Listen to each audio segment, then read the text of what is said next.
तो सभी विद्यार्थियों को मेरा नमस्कार। आप सभी का अपने YouTube channel teacher study point पर हार्दिक स्वागत है। जुड़ जाइए सभी विद्यार्थी। और आज की जो क्लास है वो सभी भर्ती परीक्षाओं के लिए और वैसे मुख्य उद्देश्य अभी ये 2 दिन में 27-28 को सीईटी की परीक्षाएं होने वाली है ग्रेजुएशन लेवल की, तो उनके लिए भी ये क्लास रामबाण साबित होने वाली है। सीईटी का थंबनेल आपने देखा होगा। इस क्लास को जो देख रहे हैं आप, मैं मानता हूँ कि आप बहुत भाग्यशाली हैं। ये क्लास आपको निश्चित रूप से बहुत से क्वेश्चन ऐसे देगी जो एग्जाम में हूबहू छपेंगे आपके सामने। सभी देखने वाले जो विद्यार्थी हैं वो हमारे टेलीग्राम चैनल से जुड़ सकते हैं, जिसका लिंक वीडियो के डिस्क्रिप्शन में दिया गया है। एक बार क्लास को सभी विद्यार्थी लाइक शेयर जरूर कर दें ताकि सभी विद्यार्थियों तक ये क्लास पहुंच सके। और ये क्लास जो है वो बहुत ही कंटेंट के साथ हिस्ट्री, ज्योग्राफी और जो आर्ट एंड कल्चर है उन सभी के महत्वपूर्ण क्वेश्चन, राजस्थान की जो योजनाएं हैं और आर्थिक समीक्षा से भी संबंधित क्वेश्चन हैं, हिस्ट्री के भी क्वेश्चन हैं, पॉलिटिक्स के भी क्वेश्चन हैं। तो इस क्लास के अंदर सभी सब्जेक्टों को, सभी विषयों को ध्यान में रखकर ये क्लास अपलोड की गई है। और मैं मानता हूँ कि ये क्लास आपके लिए एक बार फिर से मैं बता रहा हूँ कि रामबाण साबित होगी।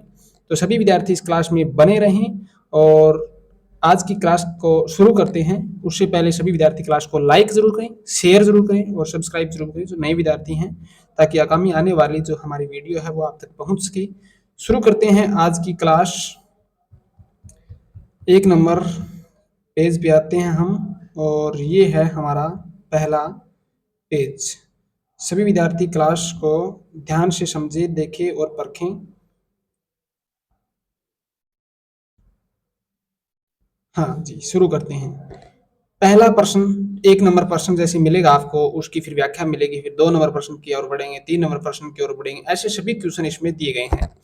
तो 1 नंबर है ब्रह्मा मंदिर। जो है ब्रह्मा का मंदिर कहाँ स्थित है? ब्रह्मा मंदिर की अगर हम बात करें तो पुष्कर अजमेर में ब्रह्मा मंदिर है और इसका निर्माण जो है वो गोकुल चंद पारिक ने करवाया था। ये क्वेश्चन एग्जाम में बन सकता है कि पुष्कर अजमेर में जो ब्रह्मा मंदिर है इसका निर्माण गोकुल चंद पारिक ने करवाया था। नेक्स्ट, ब्रह्मा मंदिर 2006 में राष्ट्रीय स्मारक घोषित किया गया। ब्रह्मा जो मंदिर है वो 2006 में राष्ट्रीय स्मारक घोषित किया गया था। अन्य ब्रह्मा मंदिर की अगर बात करें तो राजस्थान में जो अन्य ब्रह्मा मंदिर है वो पुष्कर अजमेर में है, छिंच का ब्रह्मा मंदिर बांसवाड़ा में है और आसोत्रा बाड़मेर के अंदर भी ब्रह्मा मंदिर है। ये आपको ध्यान रखना है कि राजस्थान में ब्रह्मा मंदिर और कहाँ है। अजमेर पुष्कर वाला जो है वो प्रमुख प्रसिद्ध मंदिर है जिसका निर्माण गोकुल चंद पारिक ने करवाया था और ये 2006 में राष्ट्रीय स्मारक घोषित किया गया था। नेक्स्ट बढ़ते हैं। इसी प्रकार हम सभी क्वेश्चन हल करेंगे। तो अगला जो हमारा क्वेश्चन है वो है राजस्थान का पहला सूर्य मंदिर। तो आपको पता है सभी को किशनगढ़ अजमेर में राजस्थान का पहला सूर्य मंदिर है। ये very very most important question है और एग्जाम में बन सकता है, राजस्थान का पहला सूर्य मंदिर। नेक्स्ट बढ़ते हैं। तो नेक्स्ट हमारा प्रश्न है राजस्थान का पहला सूर्य मंदिर हमने पढ़ा। अगला हमारा प्रश्न है, नेक्स्ट देखो, हाँ जी, मेहरानगढ़ दुर्ग जोधपुर, इसके बारे में अगर बात करें तो मेहरानगढ़ दुर्ग जोधपुर में है और ये चिड़ियाटुक पहाड़ी पर स्थित है। कौन सी पहाड़ी पर स्थित है? चिड़ियाटुक पहाड़ी पे ये दुर्ग बना हुआ है जिसे मयूर ध्वजगढ़ भी कहते हैं। इसमें चामुंडा माता का मंदिर है, मुरली मनोहर मंदिर है, आनंद घन मंदिर है आदि जो मंदिर हैं, तख्त विलास, चौखेलाव महल, बिचला महल, मोती महल, शीश महल, फूल महल, महाराजा मानसिंह द्वारा स्थापित पुस्तक प्रकाश नामक पुस्तकालय मेहरानगढ़ दुर्ग जोधपुर में स्थित है। ये क्वेश्चन बन सकता है कि पुस्तक प्रकाश नामक पुस्तकालय किस दुर्ग में स्थित है? तो ये जोधपुर दुर्ग में स्थित है। Very very most important question है, एग्जाम में बन सकता है मेहरानगढ़ दुर्ग से संबंधित। नेक्स्ट अगर बढ़े, नागौर दरबार। नागौर दरबार आपको पता है 1570 में लगा था। नागौर दरबार 1570 और मुगल अधीनता स्वीकार करने वाला पहला राठौड़ शासक अगर बात करें तो राव कल्याणमल था, जिसने 1570 ईस्वी में नागौर दरबार में मुगल अधीनता स्वीकार की थी। ये वो था राठौड़, पहला राठौड़ शासक राव कल्याणमल जिसने मुगल अधीनता स्वीकार की थी। तो नागौर दरबार का अगर प्रश्न आए तो 1570 में नागौर दरबार लगा था। नेक्स्ट बढ़ते हैं। नेक्स्ट हमारा क्वेश्चन है पिछोला झील। पिछोला झील की अगर हम बात करें तो जो पिछोला झील है वो पिछोला झील उदयपुर में स्थित है। वेरी वेरी मोस्ट, पिछोला झील में 2 टापू स्थित है, जग मंदिर और जग निवास। पिछोला झील उदयपुर में स्थित है। पिछोला झील में 2 टापू स्थित है, जग मंदिर और जग निवास। पूछा जा सकता है जग मंदिर और जग निवास। ये जग मंदिर जो है ये 1857 की क्रांति में भी चर्चा में रहा था। पूछा जा सकता है कि कौन सा मंदिर जो है वो 1857 की क्रांति में चर्चा में आ रहा था, तो जग मंदिर जो है वो पिछोला झील में 1857 की क्रांति में चर्चा में रहा। दूध तलाई की अगर बात करें तो पिछोला झील उदयपुर में स्थित है। जेत सागर या बड़ी तालाब, इसी बोलते हैं जेत सागर या बड़ी तालाब, उदयपुर में स्थित है। ये भी दोनों क्वेश्चन एग्जाम में बन सकते हैं। Very very most important question है, इस बात का ध्यान रखें, जेत सागर और बड़ी तालाब। इस क्लास की जो पीडीएफ है वो आपको अपलोड करा दी जाएगी टेलीग्राम के ऊपर। सभी विद्यार्थी टेलीग्राम से जुड़ जाएं, जिसका लिंक वीडियो के डिस्क्रिप्शन में दिया गया है। नेक्स्ट बढ़ते हैं क्वेश्चन नंबर 6। खारे पानी की जो झीलें हैं उनकी बात करते हैं। खारे पानी की झीलें कौन कौन सी है? सांबर है, डीडवाना है, पचबदरा है, डेगाना है, नावा है, कुचामन है, पोखरण है, काबोद है, फलोदी फलोदी है। इसके अलावा बाप है, तालछापर है, प्रीतमपुरी है, रेवासा है, लोणकरण सरादी, सभी जो जिले हैं ये खारे पानी की जिले हैं। और खारे पानी की जिलों से संबंधित क्वेश्चन आ सकता है, मिलान करना आ सकता है। नेक्स्ट बढ़ते हैं। नेक्स्ट हमारा क्वेश्चन है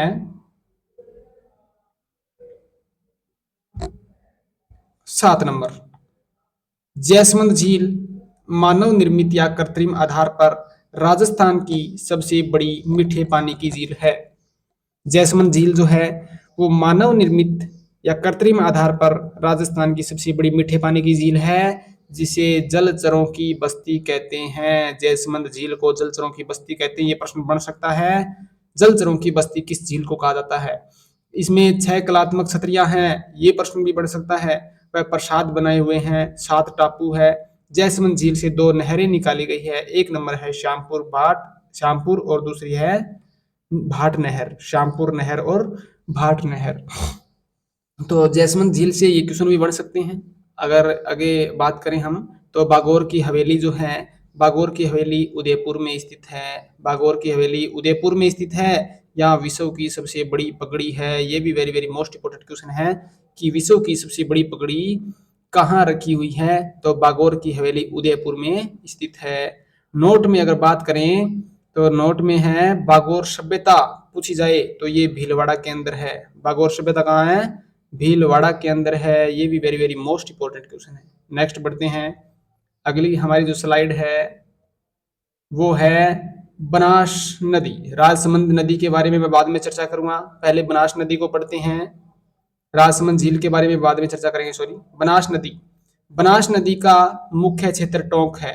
बनास नदी जो है वो राजसमंद से निकलकर ऐसी जाती है, चली जाती है ऊपर और टोंक को 2 भागों में डिवाइडेड करती है। यह नदी टोंक को 2 जिलों में 2 भागों में विभाजित करती है। बनास नदी का उद्गम राजसमंद से होता है।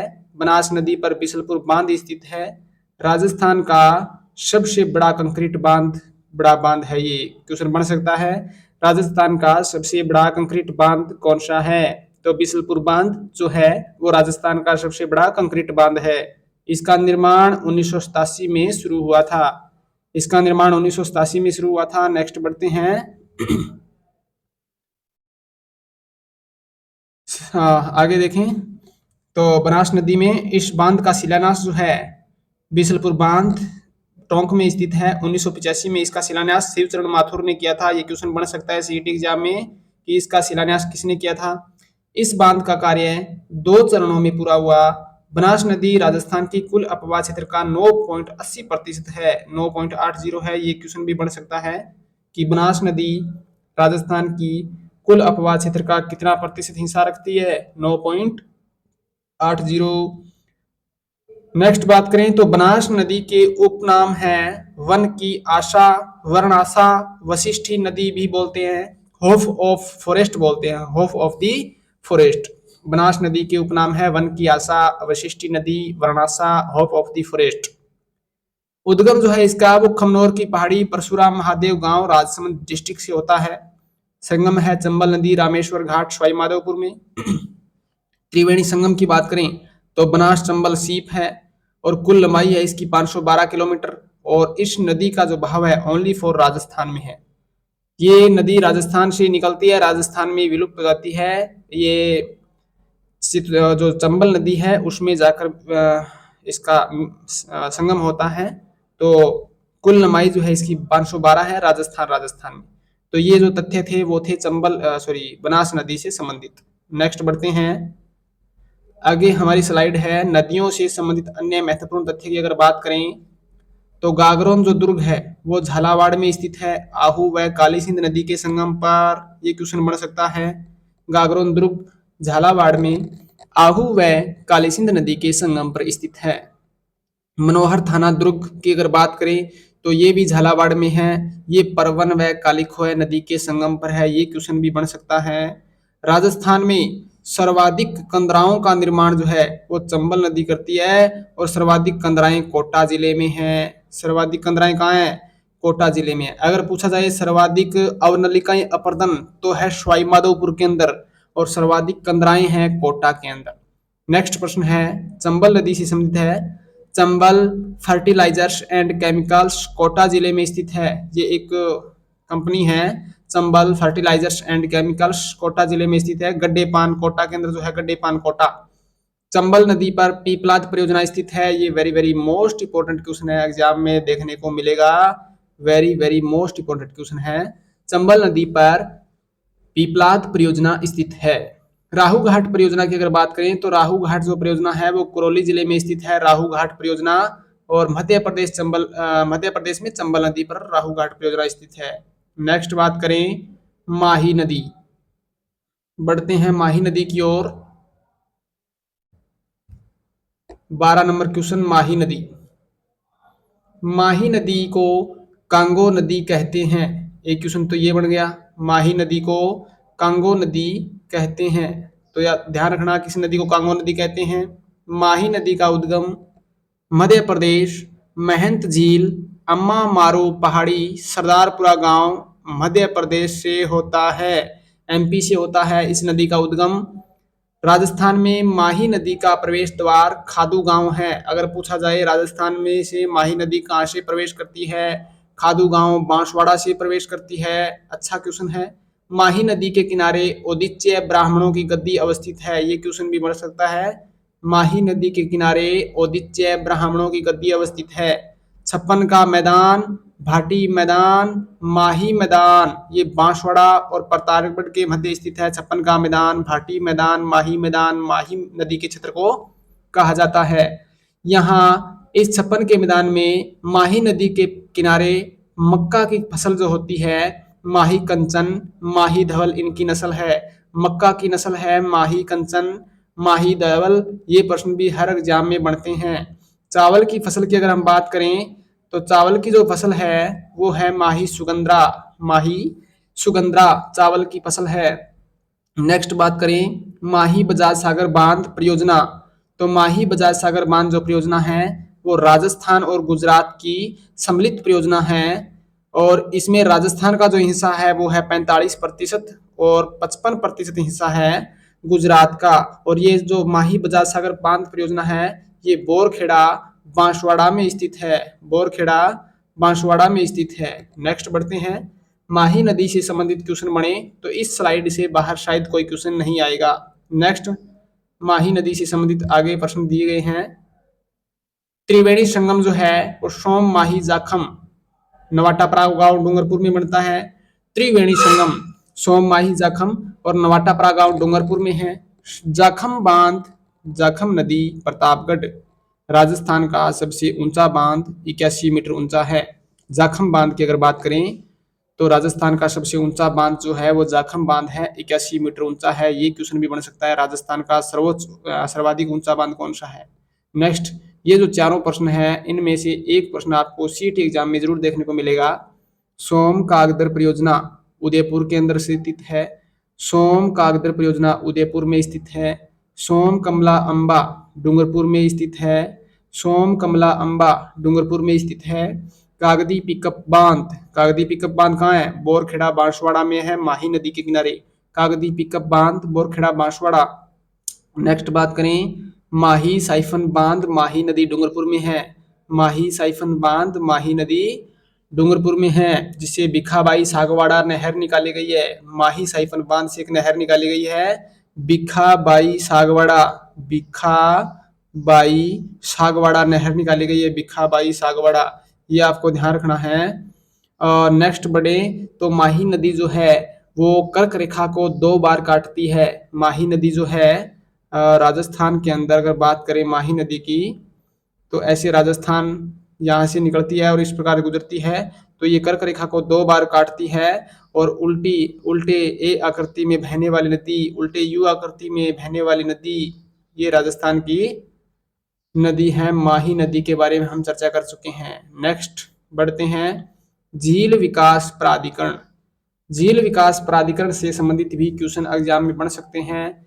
झील विकास प्राधिकरण जो है, झील विकास प्राधिकरण का मुख्यालय जयपुर में स्थित है। अच्छा क्वेश्चन है। झील विकास प्राधिकरण का मुख्यालय जयपुर में स्थित है। 12वां विश्व झील सम्मेलन जयपुर में 29 अक्टूबर 2007 को संपन्न हुआ था। 12वां विश्व झील सम्मेलन 12वां विश्व झील सम्मेलन जयपुर में 29 अक्टूबर 2007 को संपन्न हुआ था। नेक्स्ट अगर बात करें खानवा के युद्ध की, तो खानवा का जो युद्ध है ये भी एग्जाम में बन सकता है। इसमें सभी प्रकार के सम्मिलित क्वेश्चन है, कभी हिस्ट्री आएगा, कभी ज्योग्राफी के प्रश्न आएंगे, कभी पॉलिटिकल के आएंगे, तो कभी कल्चर के आएंगे।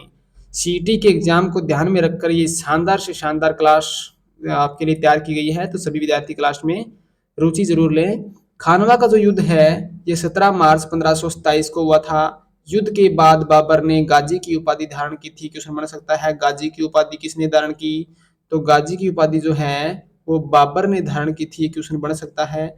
यह युद्ध राणा सांगा व बाबर के मध्य हुआ था। ये भी very very most important question है। खानवा का युद्ध 17 मार्च 1527। अगर पूछा जाए खातौली का युद्ध, खातौली खातौली का युद्ध पूछा जाए, खातौली का युद्ध तो ये हुआ था 1517 में। खातौली का युद्ध कब हुआ था, 1517 में। खानवा का 1527 में, 10 साल बाद। नेक्स्ट बढ़ते हैं। नेक्स्ट हमारा क्वेश्चन है राज्य का पहला कोयला संयंत्र। राज्य का पहला कोयला संयंत्र की अगर बात करें तो राज्य का पहला कोयला संयंत्र है खारे पानी की बाप झील। बाप बोल्डर जो है जोधपुर के अंदर, वहां राज्य का पहला कोयला संयंत्र स्थापित किया गया था। Very very most important question है, एग्जाम में बन सकता है। राज्य का पहला कोयला संयंत्र, राज्य का पहला कोयला संयंत्र खारे पानी की बाप झील जोधपुर में स्थापित है। नेक्स्ट बात करें राज्य का पहला पवन ऊर्जा संयंत्र कहाँ है, तो पवन ऊर्जा जो संयंत्र है वो मीठे पानी की अमर सागर झील जैसलमेर में स्थित है। इससे आपके 4 क्वेश्चन कंप्लीट हो रहे हैं। बाप झील कहाँ है या बाप बोल्डर कहाँ है, जोधपुर के अंदर है। मीठे पानी की अमर सागर झील कहाँ है, ये जैसलमेर में है। लेकिन आपको ये भी पता होना चाहिए कि बाप झील जोधपुर में राज्य का पहला कोयला संयंत्र जो है वो स्थापित किया गया था। और राज्य का पहला पवन ऊर्जा संयंत्र है वो मीठे पानी की अमर सागर पर झील पर स्थापित किया गया था। नेक्स्ट बढ़ते हैं। मुगल अधीनता स्वीकार करने वाले शासक की अगर बात करें तो मुगल अधीनता स्वीकार करने वाला पहला राठौड़ शासक, राठौड़ है ये, राठौड़ शासक राव कल्याणमल थे। मुगल अधीनता स्वीकार करने वाले पहले राठौड़ शासक राव कल्याणमल थे। और मुगल अधीनता स्वीकार करने वाला पहला राजपूत शासक अगर पूछा जाए तो वो थे भारमल। ये हिस्ट्री के इंपॉर्टेंट से इंपॉर्टेंट क्वेश्चन इसमें उठाए गए हैं। मुगल अधीनता स्वीकार करने वाले शासक की अगर बात करें एक बार फिर से, तो राठौड़ शासक राव कल्याणमल है और राजपूत शासक भारमल है। नेक्स्ट बढ़ते हैं। आगे हमारी स्लाइड है सांबर झील व उसमें गिरने वाली नदियां। सांबर झील में कौन कौन सी नदियां गिरती है, सांबर झील जो है वो कितने जिलों में स्थित है, सांबर झील को रामसर साइट कब घोषित किया गया था। सभी विभिन्न विभिन्न प्रकार के क्वेश्चन आपको देखने को मिलेंगे। सांबर झील में मुख्यतः 4 नदियां आकर गिरती है, ये भी आपको पता होना चाहिए। रूपनगढ़, मैंथा, खारी, खंडेला। रूपनगढ़, मैंथा, खारी, खंडेला। रूपनगढ़, मैंथा, खारी, खंडेला, ये भी आपको याद करना है। सांबर झील 4 जिलों में स्थित है।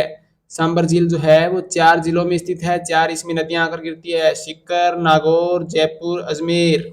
सीकर, नागौर, जयपुर, अजमेर जो है। सांबर झील को रामसर साइट कब घोषित किया गया था, रामसर साइट तो ये किया गया था 1990 में। रामसर साइट, सांबर झील को रामसर साइट घोषित किया गया था 1990 में। नेक्स्ट बढ़ते हैं, तो नेक्स्ट है मुगल मेवाड़ मुगल संधि या मुगल मेवाड़ संधि की अगर बात करें, ये हिस्ट्री से संबंधित क्वेश्चन, अच्छा क्वेश्चन है। मुगल मेवाड़ संधि आपको देखने को मिलेगा, ये 1615 को अमर सिंह व मुगलों के बीच हुई थी। Very very most important question है। मुगल मेवाड़ संधि 1615 ईस्वी में अमर सिंह व मुगलों के बीच में हुई थी। अगर आगे बात करें कि औरंगजेब ने जजिया कर कब लगाया था, तो औरंगजेब ने जजिया कर लगाया था 1679 में औरंगजेब द्वारा जजिया कर लगाया गया था। नेक्स्ट बढ़ते हैं आगे, हमारी स्लाइड है बुताला का युद्ध। बुताला के युद्ध के बारे में बात करते हैं। तो बुताला का जो युद्ध है, भूताला है ये ला नहीं है, बुताला। बुताला का युद्ध 1227 जेत्र सिंह व दिल्ली के गुलाम वंश के इल्तुतमिश के बीच हुआ। बुताला का युद्ध 1227 जेत्र सिंह व दिल्ली के गुलाम वंश के इल्तुतमिश के बीच हुआ था। विजय सिंह विजय जो है, विजय किसकी हुई थी? दिल्ली के गुलाम वंश के इल्तुतमिश जो है, इनकी विजय हुई थी, इल्तुतमिश की विजय हुई थी और जेत्र सिंह हार गए थे। बुताला का युद्ध अगर आ जाए तो आपको 1227 याद रखना है। नेक्स्ट बढ़ते हैं, राणा हमीर के बारे में चर्चा करते हैं। मेवाड़ का उदारक कहा जाता है राणा हमीर को। राणा हमीर, इनकी उपाधि है विषम घाटी पंचानन। ये हमीर देव चौहान नहीं है, ये राणा हमीर है और इनकी उपाधि है विषम घाटी पंचानन। राव चुंडा को राजस्थान का विषम पितामह कहा जाता है। ये क्वेश्चन भी बन सकता है। नीचे एक लाइन दी गई है कि राजस्थान का विषम पितामह किसे कहा जाता है, तो राव चुंडा को राजस्थान का विषम पितामह कहा जाता है। नेक्स्ट बढ़ते हैं आगे, हमारी स्लाइड है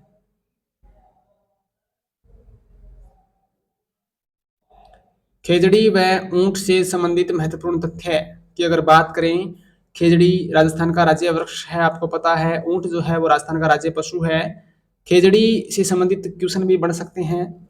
इनकी अगर बात करें तो खेजड़ी वृक्ष को राजस्थान का राज्य वृक्ष 1983 में घोषित किया गया था। खेजड़ी वृक्ष को राजस्थान का राज्य वृक्ष कब घोषित किया गया? 1983 में किया गया था। इसका जो वैज्ञानिक नाम है वो है प्रोसेपिस सिंदरेरिया।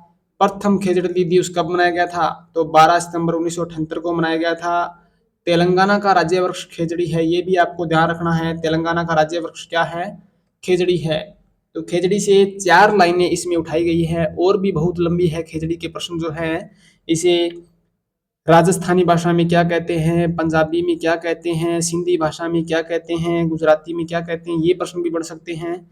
खेजड़ी से संबंधित जो क्वेश्चन है, अमृता देवी बिश्नोई से संबंधित भी क्वेश्चन है, बन सकते हैं, अच्छे क्वेश्चन है। लेकिन इन 4 लाइनों में भी बहुत कंटेंट उपलब्ध कराया गया है आपको। राजस्थान में भारत के 81.37% ऊंट पाए जाते हैं। राजस्थान में जो पूरा हमारा भारत है उसमें भारत के बात करें तो पूरे राजस्थान में भारत के 81.37% ऊंट पाए जाते हैं। सर्वाधिक ऊंट जैसलमेर जिले में पाए जाते हैं और कम प्रतापगढ़ जिले में पाए जाते हैं। ये दोनों question very very most important question है कि राजस्थान में सर्वाधिक ऊंट जैसलमेर में और कम जो ऊंट है, न्यूनतम ऊंट प्रतापगढ़ में पाए जाते हैं। ऊंट एवं ऊंट पालक बीमा योजना 2008-2009 में ये स्कीम लागू की गई थी। ये एक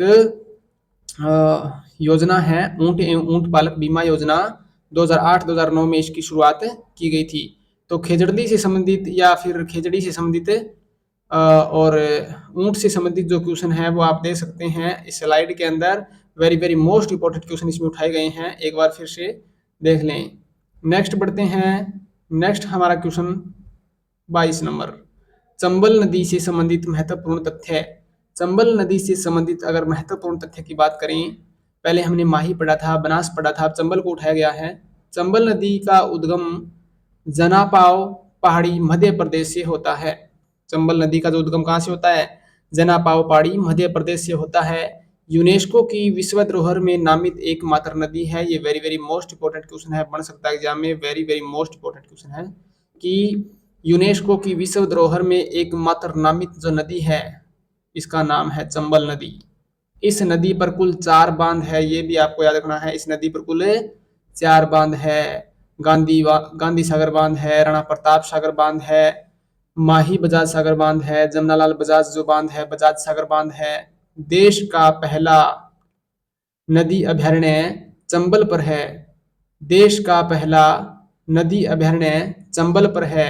राजस्थान का सबसे बड़ा जल भंडारण क्षमता वाला बांध राणा प्रताप सागर, ये भी चंबल नदी पर स्थित है। राजस्थान का सबसे बड़ा जल भंडारण क्षमता वाला बांध कौन सा है? तो राणा प्रताप सागर बांध है और चंबल नदी पर स्थित है। यह बांध रावत भाटा परमाणु विद्युत गृह को जलापूर्ति करता है। कौन सा बांध रावत भाटा परमाणु विद्युत गृह को जलापूर्ति करता है? तो इसके लिए आंसर आएगा राणा प्रताप सागर जो बांध है ये जलापूर्ति करता है। नेक्स्ट, राजस्थान की सबसे लंबी नदी प्रवाह की दृष्टि से अगर बात करें तो राजस्थान की सबसे लंबी नदी जो है वो चंबल नदी है। और ओनली फॉर राजस्थान में बहने वाली जो नदी है वो है बनास नदी, जिसका उद्गम खमनोर की पहाड़ी राजसमंद से अभी पीछे पड़ा था। हैंगिंग ब्रिज 512 किलोमीटर थी, 512 किलोमीटर बनास नदी। नेक्स्ट बढ़ते हैं, चंबल नदी पर हैंगिंग ब्रिज है कोटा के अंदर, जिसे झूलता हुआ पुल, लटकता हुआ पुल बोलते हैं। ब्रिज का उद्घाटन 29 अगस्त 2017 को प्रधानमंत्री नरेंद्र मोदी जी ने किया था। हैंगिंग ब्रिज कोटा में ब्रिज का उद्घाटन 29 अगस्त 2017 को प्रधानमंत्री नरेंद्र मोदी ने किया था। नेक्स्ट स्लाइड की ओर बढ़ते हैं। आगे जैसे जैसे बढ़ते जाएंगे बेहतरीन से बेहतरीन क्वेश्चन इस क्लास में आते जाएंगे। बस आप बने रहो इस क्लास में। गोविंदगिरी व भगत आंदोलन की अगर बात करें तो गोविंदगिरी का जन्म है 1858 ईस्वी बांसिया गांव डूंगरपुर बंजारा परिवार में हुआ था। Very very most important question है, पीछे भी पूछा गया था कि गोविंदगिरी किस परिवार से संबंधित थे। जाट परिवार, राजपूत परिवार, कुमार परिवार जो भी है, तो बंजारा परिवार से ये संबंधित थे। संप सभा की इन्होंने स्थापना की थी 1883 ईस्वी में। संप सभा की स्थापना कब की थी? 1883 ईस्वी में। मानगढ़ हत्याकांड की अगर बात करें तो मानगढ़ हत्याकांड कहाँ हुआ था? बांसवाड़ा में हुआ था और 1913 ईस्वी में हुआ था। भगत आंदोलन की इन्होंने स्थापना की थी, भगत पंथ की स्थापना की थी। और ये दक्षिणी राजस्थान डूंगरपुर बांसवाड़ा का जो इनका क्षेत्र था, भीलों के लिए ये जाने जाते हैं। नेक्स्ट बात करें तो मोतीलाल तेजावत जो है इनका स्थान भी कोल्यारी गांव उदयपुर में इनका जन्म हुआ था। गोविंदगिरी का जन्म जो है वो बांसिया गांव डूंगरपुर में हुआ था, जबकि मोतीलाल तेजावत का जन्म जो है वो कोल्यारी गांव उदयपुर के अंदर हुआ था। ये भी अच्छा क्वेश्चन है। मोतीलाल तेजावत एक ही आंदोलन से संबंधित है। एक ही आंदोलन की शुरुआत 1921 में मातृकुंडिया चित्तौड़गढ़ से हुई थी। कहाँ से हुई थी? मातृकुंडिया चित्तौड़गढ़ से हुई थी। ये भी आपको याद रखना है। एक ही आंदोलन, जिसे भौमट भील आंदोलन भी कहते हैं, इन्होंने भौमट भील आंदोलन शुरू किया था। मोतीलाल तेजावत का एक प्रसिद्ध नारा है ना हुक्म ना हकम। नारा है ना हुक्म ना हकम। अच्छा और very very most important question है कि नारा किसने दिया ना हुक्म ना हकम। नीमड़ा हत्याकांड की अगर बात करें, नीमड़ा हत्याकांड की अगर बात करें, नीमड़ा हत्याकांड 1922 में गुजरात में हुआ था। नीमड़ा हत्याकांड 1922 में गुजरात में हुआ। इसका संबंध भी एक ही आंदोलन से माना जाता है। सभी क्वेश्चन जो है वो very very most important question है। गोविंदगिरी से क्वेश्चन बन सकता है, भगत आंदोलन से बन सकता है, संप सभा से बन सकता है, मोतीलाल तेजावत है, एक ही आंदोलन है। सभी जो क्वेश्चन है वो बन सकते हैं। नेक्स्ट बढ़े आगे, हमारा 25 नंबर जो क्वेश्चन है वो है विजय सिंह पथिक के बारे में। और विजय सिंह पथिक से संबंधित भी क्वेश्चन बन सकते हैं। तो विजय सिंह पथिक के बारे में अगर बात करें तो विजय सिंह पथिक से संबंधित महत्वपूर्ण तथ्य जो है, विजय सिंह पथिक का मूल नाम भूप सिंह था। आप सभी को पता है विजय सिंह पथिक का मूल नाम भूप सिंह था। 1916 में किसान पंच बोर्ड की स्थापना की गई थी, जिसके अध्यक्ष साधु सीताराम दास थे। ये भी वेरी वेरी मोस्ट क्वेश्चन है कि 1916 में किसान पंच बोर्ड की स्थापना की गई, जिसके अध्यक्ष साधु सीताराम दास थे। 1917 में ऊपरमाल पंच बोर्ड की स्थापना की गई थी, जिसके अध्यक्ष मुन्ना पटेल थे। 1917 में ऊपरमाल पंच बोर्ड की स्थापना की गई थी, जिसके अध्यक्ष मुन्ना पटेल थे। 1919 में विद्या प्राचारिणी सभा की स्थापना की गई थी, जिसके अध्यक्ष हरिभाई किंकर थे। 1919 में विद्या प्राचारिणी सभा की स्थापना की गई थी, जिसके अध्यक्ष हरिभाई किंकर थे। 1919 में राजस्थान सेवा संघ की स्थापना की गई थी, जिस जो वर्धा महाराष्ट्र में 1920 में जिसे अजमेर स्थानांतरण किया गया था। ये भी वेरी वेरी मोस्ट क्वेश्चन है, सभी क्वेश्चन एग्जाम में बन सकते हैं। और इस पूरी क्लास में तथ्यात्मक कंटेंट के साथ और क्वेश्चन उठाए गए हैं। सभी विद्यार्थी क्लास को एक बार लाइक शेयर जरूर करें। राजस्थान संदेश नामक जो समाचार पत्र था, साप्ताहिक समाचार पत्र, ये निकाला था विजय सिंह पथिक ने। राजस्थान संदेश नामक साप्ताहिक समाचार पत्र किसने निकाला? तो विजय सिंह पथिक के इतने काम हैं जो इन्होंने किए थे अपने जीवन काल के अंदर। और भी बहुत काम किए थे। बिजोलिया किसान आंदोलन की जनक माने जाते हैं। बिजोलिया किसान आंदोलन से संबंधित क्वेश्चन भी पूछे जाएंगे, जो हमने आगे स्लाइड के अंदर आएगा। बिजोलिया किसान आंदोलन, जिसके बारे में हम चर्चा करेंगे। नेक्स्ट बढ़ते हैं। रास्तापाल घटना, ये क्वेश्चन तो very very most important question है और अनिवार्य रूप से ये क्वेश्चन आएगा। जहां तक मैं जानता हूं ये क्वेश्चन किसी न किसी शिफ्ट के अंदर जरूर आएगा। रास्तापाल घटना जो है वो 18 जून 1947 को ये घटना हुई थी। 18 जून 1947 को रास्तापाल गांव के अंदर।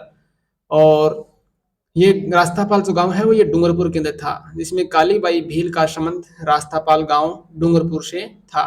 कालीबाई जो जिस विद्यालय में पढ़ती थी उसके गुरु जो हैं गुरु नानाबाई खाट और शेंगा भाई, ये खाट नहीं है, ये रोत आएगा। शेंगा भाई रोत, नानाबाई खाट व शेंगा भाई रोत थे।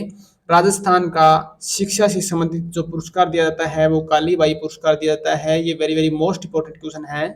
जिस विद्यालय में कालीबाई पढ़ती थी उनके गुरु को गाड़ी के पीछे घसीटा जा रहा था, तो कालीबाई ने अपने प्राणों की आहुति गुरु के लिए दे दी थी। और इसी संबंध में कालीबाई ने जो उपकार किया था गुरु के लिए, वो उसकी उपमा नहीं कर सकते हम। वो बहुत ही शानदार पल थे। तो कालीबाई जो है इसके लिए फिर याद में कालीबाई पुरस्कार दिया जाता है। उनकी बातें सुनकर आंखें नम हो जाती है। भारत का शिक्षा से संबंधित अगर सर्वोच्च पुरस्कार की अगर बात करें तो वो है सत्यान मैत्री। भारत का शिक्षा से संबंधित जो सर्वोच्च पुरस्कार है वो है सत्यान मैत्री। और राजस्थान का शिक्षा से संबंधित जो पुरस्कार है वो है कालीबाई पुरस्कार। नेक्स्ट बढ़ते हैं। चूरू धर्म स्तूप की अगर हम बात करें, चूरू धर्म स्तूप क्वेश्चन एग्जाम में बन सकता है, very very most important question. Gopal Das व चांदमल बहड़ दो व्यक्ति थे। गोपाल दास व चांदमल बहड़ ने 26 जनवरी 1930 को 26 जनवरी 1930 को चूरू के धर्म स्तूप पर झंडा फहराया। ये चूरू धर्म स्तूप एग्जाम में बन सकता है। गोपाल दास व चांदमल बहड़। बाद में इन्होंने कबीर पाठशाला की स्थापना की थी। ये very very most important question है, कबीर पाठशाला की स्थापना किसने की थी। नेक्स्ट बढ़ते हैं।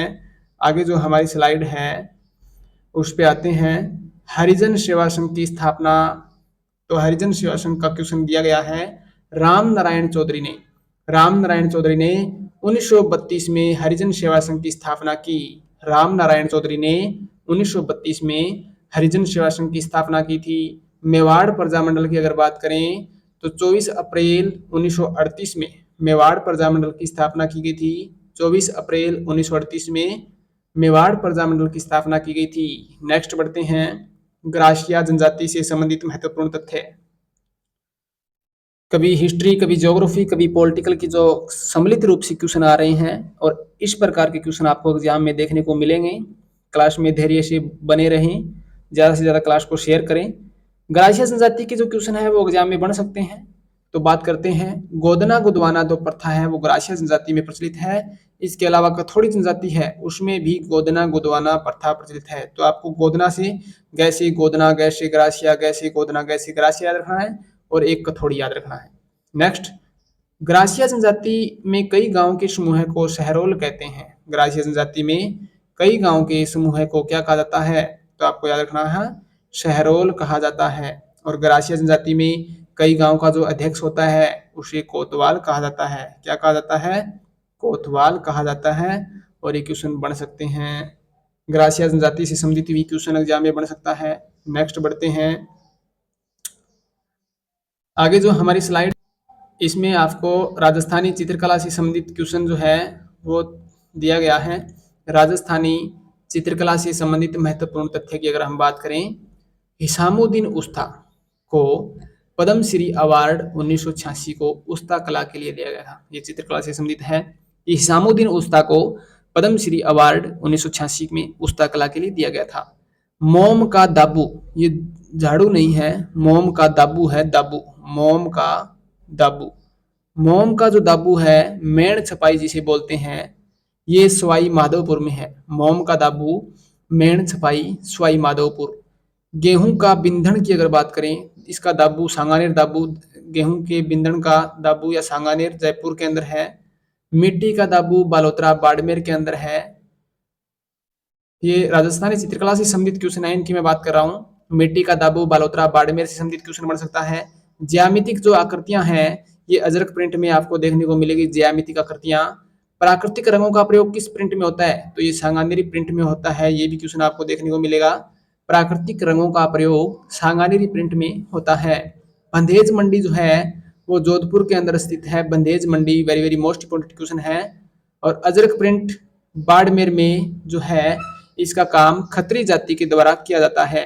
अजरक प्रिंट का काम किस जाति के द्वारा किया जाता है, तो ये बाड़मेर में स्थित है और खत्री जाति के द्वारा इसका काम किया जाता है। तो एक बार फिर से दे सकते हैं, हिसामुद्दीन उस्ता को पद्मश्री अवार्ड 1986 को दिया गया था। मोम का दाबू मेण छपाई वो है सवाई माधोपुर की है। गेहूं का बिंधन का दाबू सांगानेर जयपुर का है। मिट्टी का दाबू बालोतरा बाड़मेर का है। ज्यामितिक आकृतियां जो है वो अजरक प्रिंट में मिलती है। अजरक प्रिंट बाड़मेर में है और इसका काम खत्री जाति के द्वारा किया जाता है।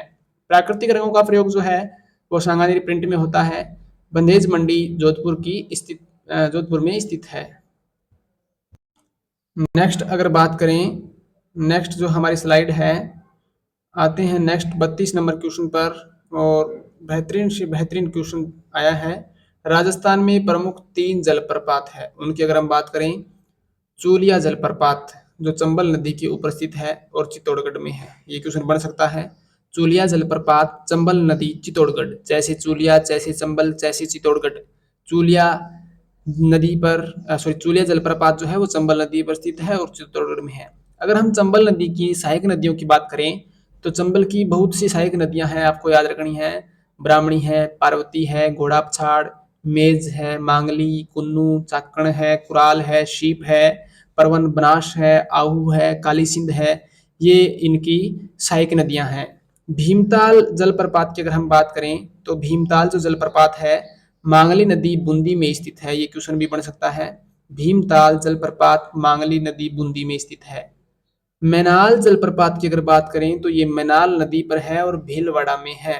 मैनाल जलप्रपात, मैनाल नदी, भीलवाड़ा। भीमताल जलप्रपात मांगली नदी बूंदी।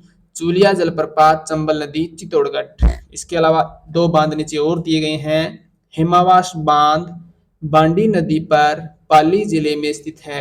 हेमावास बांध बांडी नदी पाली जिला। पीचियाक बांध की अगर बात करें, तो ये जोधपुर जिले में स्थित है। पीचियाक बांध जोधपुर, जिसे पश्चिमी राजस्थान का सबसे बड़ा बांध माना जाता है। पीचियाक बांध जोधपुर के अंदर। नेक्स्ट आगे हमारी स्लाइड है, राजस्थान का पहला super thermal power station. Rajasthan का पहला सुपर थर्मल पावर स्टेशन की बात करें, तो राजस्थान का पहला सुपर थर्मल पावर स्टेशन है सूरतगढ़ श्री गंगानगर। राजस्थान का पहला super thermal power station Suratgarh Shri Ganganagar है। कोटा में कालीसिंध, कोटा कालीसिंध झालावाड़ है। कोटा कालीसिंध झालावाड़। छबड़ा 12 में कोयले पर आधारित ताप विद्युत संयंत्र है। ये क्वेश्चन बन सकता है एग्जाम के अंदर। कोटा कालीसिंध झालावाड़ में, छबड़ा 12 में कोयले पर आधारित ताप विद्युत संयंत्र है। बाड़मेर के गिरल में लिग्नाइट आधारित ताप विद्युत संयंत्र है। तीनों क्वेश्चन एक न एक शिफ्ट के अंदर जरूर देखने को मिलेंगे। तो एक बार फिर से देखें, राजस्थान का पहला सुपर थर्मल पावर स्टेशन जो है इसमें दिया गया है सूरतगढ़ श्री गंगानगर के अंदर है। और कोटा कालीसिंध झालावाड़ छबड़ा 12 में कोयले पर आधारित ताप विद्युत संयंत्र है। ये कोयले पर आधारित है। और लिग्नाइट जो आधारित है वो बाड़मेर के गिरल क्षेत्र में है। नेक्स्ट बढ़ते हैं, 33 number question very very most important question है और आपको एग्जाम में देखने को जरूर मिलेगा। नेक्स्ट हमारा क्वेश्चन है, बालाथल सभ्यता की अगर हम बात करें तो बालाथल सभ्यता का क्वेश्चन आया गया है। ज्योग्राफी से, हिस्ट्री से, पॉलिटिकल से सम्मिलित क्वेश्चन दिए गए हैं। इसकी जो पीडीएफ है वो आपको टेलीग्राम चैनल पे मिल जाएगी। सभी विद्यार्थी टेलीग्राम चैनल से जुड़ सकते हैं, जिसका लिंक वीडियो के डिस्क्रिप्शन में दिया गया है। बालाथल सभ्यता से 11 कमरे, एक बड़े भवन एवं दुर्ग के अवशेष मिले हैं। बालाथल सभ्यता से 11 कमरे, एक बड़े भवन एवं दुर्ग के अवशेष मिले हैं। यहाँ तांबे का चूल्हा, कुल्हाड़ी, छेनी, बाण आदि मिले हैं। यहाँ से तांबे का चूल्हा, कुल्हाड़ी, छेनी, बाण आदि मिले हैं। कर्णफूल जो कान का एक आभूषण होता है, और हार की लटकन आदि आभूषण भी मिले हैं बालाथल सभ्यता से। मिश्रित कृषि के प्रकार जो है, कृषि प्लस पशुपालन प्लस शिकार के अवशेष भी प्राप्त हुए, इन्हें मिश्रित कृषि कहा जाता है। कृषि प्लस पशुपालन, कृषि के साथ जो पशुपालन के साथ जो कृषि की जाती है, इन्हें मिश्रित कृषि कहा जाता है। लोहा गलाने की भट्टियों के चिन्ह मिले हैं। Very very most important question है, ये क्वेश्चन आपको देखने को मिलेगा। लोहा गलाने के भट्टियों के चिन्ह कहाँ से मिले हैं? बालाथल से मिले हैं। विराट, ये विराट है। विराट के अतिरिक्त बालाथल ही ऐसा स्थान है जहां से बुना हुआ वस्त्र क्या मिला है? बुना हुआ वस्त्र मिला है। Very very most important question है। विराट में भी मिला है, बालाथल में मिला है, तो आपको याद रखना है वैसे विराट, वैसे बालाथल और वैसे बुना हुआ वस्त्र। बुना हुआ वस्त्र, ये है बुना हुआ वस्त्र। बुना हुआ वस्त्र, विराट बालाथल से बुना हुआ वस्त्र मिला है। नेक्स्ट, विराट सभ्यता से संबंधित आगे भी दिया गया है, ये सॉरी बालाथल सभ्यता है। बालाथल और विराट से दोनों से बुना हुआ वस्त्र मिला है। नेक्स्ट बढ़ते हैं विराट के बारे में। ये है विराट। अभी हमने बालाथल सभ्यता के बारे में बात की थी, अब विराट सभ्यता के बारे में पढ़ रहे हैं। विराट सभ्यता से बौद्ध मठ के अवशेष मिले हैं। बौद्ध धर्म के गोल बौद्ध स्तूप मिले हैं। विराट सभ्यता से बौद्ध धर्म के अवशेष प्राप्त हुए हैं। इस सभ्यता की खोज दयाराम साहनी ने की। Very very most important question है, दोनों ही विराट सभ्यता से संबंधित आ सकता है क्वेश्चन एग्जाम में। यहाँ से 36 चांदी की मुद्राएं मिली थी। ये क्वेश्चन तो बार बार एग्जाम में आता है। यहाँ से 36 चांदी की मुद्राएं मिली थी, जिनमें 8 तो पंचमारक है और 28 भारतीय एवं यूनानी शासकों की है। अच्छा क्वेश्चन है। 28 भारतीय यूनानी शासकों की है, 8 पंचमार्क या आहत सिक्के हैं और 36 चांदी की कुल मुद्राएं मिली थी। नेक्स्ट बात करें तो स्वास्तिक चिन्ह जो सांखिया होता है वो मिला था। त्रिरत्न चक्र युक्त अलंकृत घड़े मिले हैं, घड़ी मिली है। दीपक है, नाचता हुआ पक्षी मोर मिला है। पत्थर की संदूकें मिली है, पत्थर की संदूकें मिली है। लोहे की कील प्राप्त हुई है। हाथ से बुना हुआ वस्त्र, अभी बात की थी ना कि बालाथल से, विराट से हाथ से बुना हुआ वस्त्र, हाथ से बना हुआ वस्त्र मिला है। तो आप विराट सभ्यता को भी देख सकते हैं अच्छे से, और बेहतरीन से बेहतरीन कंटेंट के साथ इस क्लास को तैयार किया गया है। एक न एक क्वेश्चन हर एग्जाम की हर आपको शिफ्ट में देखने को मिलेंगे। नेक्स्ट बात करते हैं राजस्थान में रामसर साइट। अच्छा क्वेश्चन है। राजस्थान में रामसर साइट की अगर बात करें तो राजस्थान में 2 रामसर साइट है।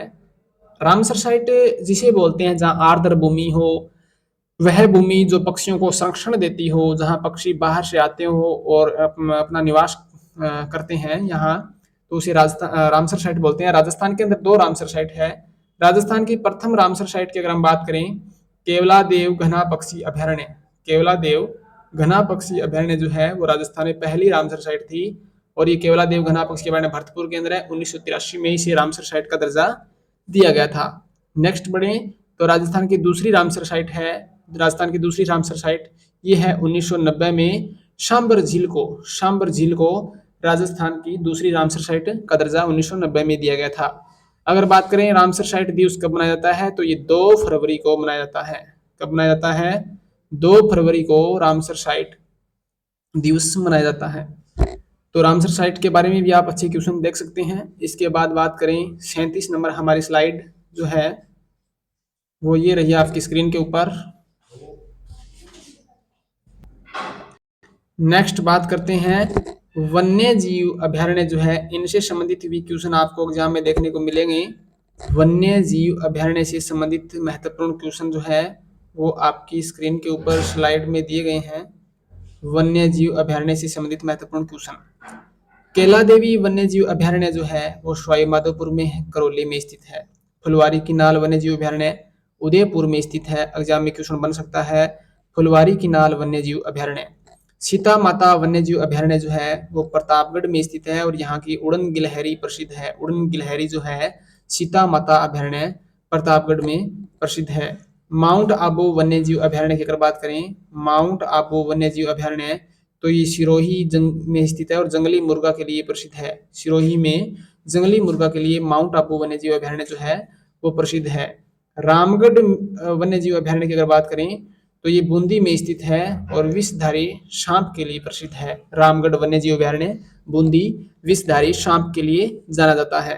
केसरबाग वन्य जीव अभयारण्य धौलपुर के अंदर है। रामबाग, केसरबाग ये सभी धौलपुर के अंदर स्थित है। सजनगढ़ अभयारण्य की अगर बात करें तो ये उदयपुर के अंदर स्थित है। सभी question very very most important question है और एग्जाम में बन सकते हैं। तो वन्य जीव अभयारण्य से संबंधित जो क्वेश्चन है वो आप इस स्लाइड में देख सकते हैं और एक बार अच्छे से तैयार कर लें। नेक्स्ट बढ़ते हैं अगली स्लाइड पे, 38 नंबर स्लाइड ये रहा। 38 नंबर स्लाइड की क्वेश्चन और very very most important question है काजरी, CAZRI काजरी और आफरी के क्वेश्चन जो है आपको देखने को मिलेंगे। काजरी की जो फुल फॉर्म है वो है जोधपुर में है स्थित है केंद्रीय शुष्क क्षेत्र अनुसंधान संस्थान। इसकी फुल फॉर्म है केंद्रीय शुष्क अनुसंधान संस्थान, CAZRI। इसको बोले central arid zone research institute तो है केंद्रीय शुष्क क्षेत्र अनुसंधान संस्थान। ये काजरी स्थापना 1959 में हुई थी, जोधपुर के अंदर स्थापित है। ये क्वेश्चन बन सकता है। आफरी की अगर बात करें AFRI arid forest research institute जो है ये जोधपुर के अंदर स्थित है। आफरी केंद्रीय शुष्क वन अनुसंधान संस्थान और आफरी की स्थापना 1988 में जोधपुर में हुई थी। तो काजरी व आफरी से संबंधित दोनों क्वेश्चन एग्जाम में बन सकते हैं। नेक्स्ट बढ़ते हैं राजस्थान में एकाधिकार वाले खनिजों की अगर बात करें, राजस्थान में एकाधिकार वाले खनिज बोलेस्टोनाइट, जास्पर, सीसा जस्ता, रॉक फास्फेट, देवारी, उदयपुर में जस्ता शोधक संयंत्र है। राजस्थान में एकाधिकार वाले खनिज हैं बोलेस्टोनाइट है, जास्पर है, सीसा जस्ता है, रॉक फास्फेट है। ये राजस्थान में एकाधिकार वाले खनिज है।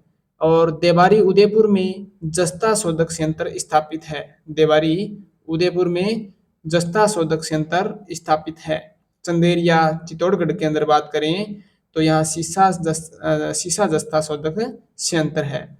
सभी स्लाइड आप देख सकते हैं 38 नंबर और 39 नंबर क्वेश्चन जो है आपकी स्क्रीन के ऊपर। नेक्स्ट बढ़ते हैं नेक्स्ट क्वेश्चन।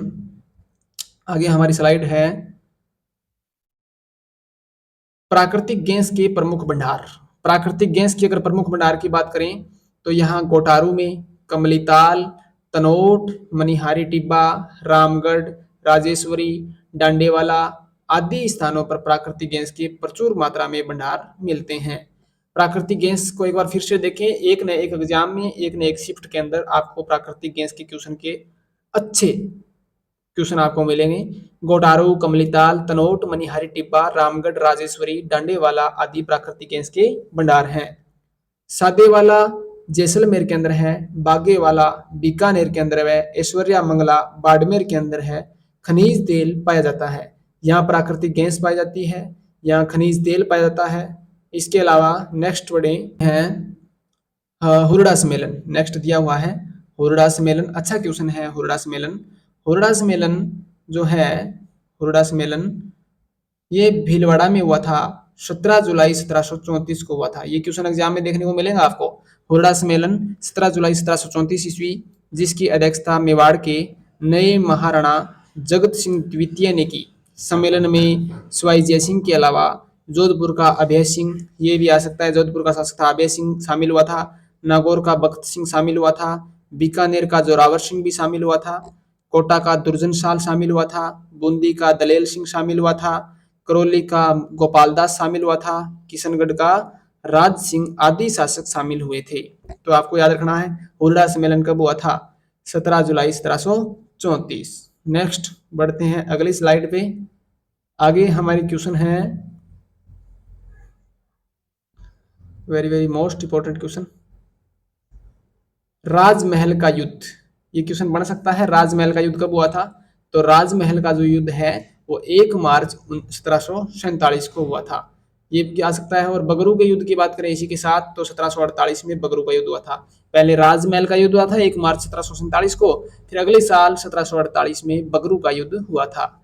नेक्स्ट बढ़ते हैं। तो राजस्थान के नए राज्यों में राजस्थान के राज्यों में सर्वप्रथम 29 सितंबर 1803, पहले राज्य में जिले नहीं हुआ करते थे, पहले इनको ही राज्य माना करते थे। तो राजस्थान के राज्यों में सर्वप्रथम 29 सितंबर 1803 भरतपुर राज्य ने अंग्रेजों के साथ संधि की थी। सबसे पहले अंग्रेजों के साथ संधि करने वाला भरतपुर राज्य था 29 सितंबर 1803 के। फिर 20 साल बाद अंत में जो संधि हुई थी अंग्रेजों के साथ वो की थी सिरोही ने 1823 में।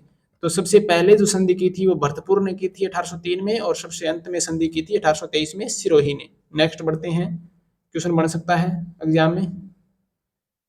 आगे जो हमारे क्वेश्चन है वो है राजस्थान में प्रमुख बटालियन की अगर बात करें तो राजस्थान में प्रमुख बटालियन है 1822 में ईस्वी में मेरवाड़ा बटालियन की स्थापना हुई थी, मुख्यालय ब्यावर अजमेर में था। 1822 ईस्वी मेरवाड़ा बटालियन की स्थापना, मुख्यालय ब्यावर अजमेर। 1834 ईस्वी में शेखावाटी ब्रिगेड की स्थापना हुई थी, ये भी क्वेश्चन बन सकता है। 1835 में फिर जोधपुर लीजियन की स्थापना हुई थी, 1835 जोधपुर लीजियन की स्थापना हुई थी। और 1841 ईस्वी में मेवाड़ भील कोर की स्थापना हुई थी, जिसका मुख्यालय उदयपुर खेरवाड़ा उदयपुर में था। और ये चारों के चारों क्वेश्चन आपको प्रत्येक शिफ्ट में देखने को मिलेंगे राजस्थान की बटालियन से संबंधित। 1822 में मेरवाड़ा बटालियन, 1834 में शेखावाटी ब्रिगेड, 1835 में जोधपुर लीजियन, 1841 में मेवाड़ भील कोर। नेक्स्ट बढ़ते हैं 44 नंबर स्लाइड की तरफ। 44 नंबर स्लाइड जो है वो 2011 की जनगणना के अनुसार लिंगानुपात से संबंधित महत्वपूर्ण तथ्य दिए गए हैं। 2011 की जनगणना के अनुसार अगर लिंगानुपात से संबंधित क्वेश्चन आए तो उसकी ओर बढ़ते हैं। लिंगानुपात प्रति 1000 पुरुषों पर स्त्रियों की संख्या को लिंगानुपात कहते हैं। लिंगानुपात है प्रति 1000 पुरुषों पर स्त्रियों की संख्या। 2011 की जनगणना के अनुसार अगर हम बात करें तो 2011 की जनगणना के अनुसार राज्य का लिंगानुपात 928 था। क्वेश्चन बन सकता है राज्य का लिंगानुपात 928 था। सबसे अधिक लिंगानुपात वाला जिला 994 डूंगरपुर है। सबसे अधिक लिंगानुपात वाला जिला 994 डूंगरपुर है। सबसे कम लिंगानुपात जिस जिले का है वो है धौलपुर, 846 लिए इसकी संख्या है। धौलपुर का जो लिंगानुपात है वो सबसे कम है 846। और 6 वर्ष से कम आयु के बच्चों का लिंगानुपात बात करें तो 888 जो है वो 6 वर्ष से कम आयु के बच्चों का लिंगानुपात है। तो लिंगानुपात से संबंधित कोई भी क्वेश्चन आ जाए तो आप एक बार फिर से सरसरी नजरों से इस पर देख सकते हैं। Very very most important question है। नेक्स्ट बढ़ते हैं। 2011 की जनगणना के अनुसार साक्षरता से संबंधित क्वेश्चन आया 45 नंबर स्लाइड के अंदर। साक्षरता से संबंधित तो लिंगानुपात से संबंधित आ सकता है, साक्षरता से संबंधित क्वेश्चन आ सकते हैं। साक्षरता 2011 के अनुसार राज्य की कुल साक्षरता 66.11 है। साक्षरता 2011 के अनुसार अगर बात करें तो राज्य की कुल साक्षरता है 66.11। 76.6% के साथ कोटा राज्य की सर्वाधिक साक्षरता वाला जिला है। कोटा जो है वो टॉप में है, सर्वाधिक साक्षरता वाला जिला है कोटा।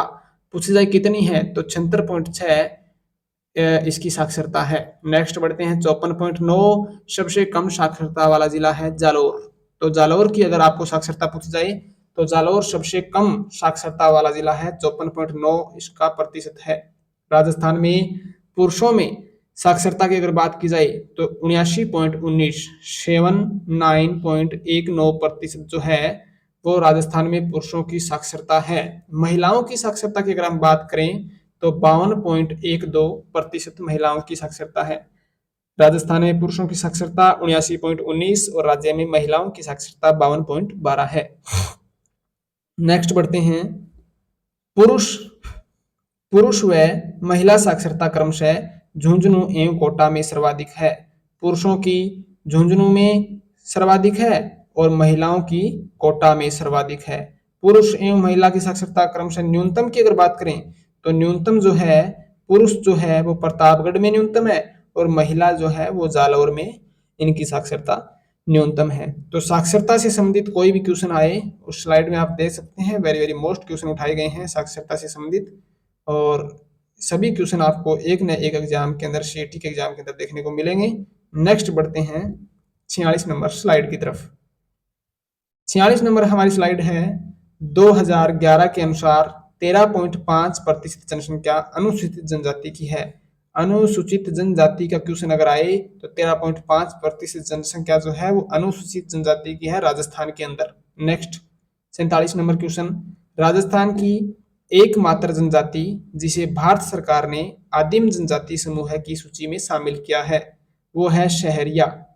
राजस्थान की एकमात्र जनजाति जिसे भारत सरकार ने आदिम जनजाति समूह की सूची में शामिल किया है शहरिया। क्वेश्चन नंबर 48, रिको द्वारा आधारित जो एग्रो फूड पार्क है उनकी अगर बात करें तो रिको द्वारा आधारित 4 एग्रो फूड पार्क है गंगानगर, जोधपुर, अलवर, कोटा। गंगानगर, जोधपुर, अलवर और कोटा में रिको ने 4 एग्रो फूड पार्क स्थापित किए थे। तो ये सभी क्वेश्चन आप इस स्लाइड में देख सकते हैं। नेक्स्ट बढ़ते हैं 49 नंबर क्वेश्चन की ओर। 49 नंबर हमारा क्वेश्चन आपकी स्लाइड के ऊपर, राजस्थान में सीमेंट से संबंधित महत्वपूर्ण तथ्य।